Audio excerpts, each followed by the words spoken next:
ভাবুন, আপনার সামনে বিশাল সমুদ্র, আর পেছনে মৃত্যুর মতো ধেয়ে আসছে শত্রুর বাহিনী। ঠিক এমন অবস্থায় পড়েছিল বনি ইসরাইল।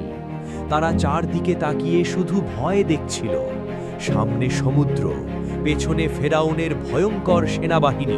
তারা কাঁপা কণ্ঠে বলল, এবার আমরা শেষ। কিন্তু সেই ভয়ঙ্কর মুহূর্তেও নবী মুসা আলাইহিস-সালাম শান্ত ছিলেন। তিনি বললেন, কখনো না, আমার রব আমার সাথে আছেন। তারপর আল্লাহর হুকুমে তিনি তার লাঠি দিয়ে সমুদ্রে আঘাত করলেন, আর হঠাৎ সমুদ্র দুই ভাগ হয়ে গেল। পানি দেয়ালের মতো দাঁড়িয়ে রইল, আর মাঝখানে তৈরি হলো নিরাপদ পথ। তারা নিরাপদে পার হয়ে গেল, আর ফেরাউন ডুবে গেল। এই গল্প আমাদের শেখায়, যখন আল্লাহর উপর ভরসা থাকে, অসম্ভব সম্ভব হয়ে যায়।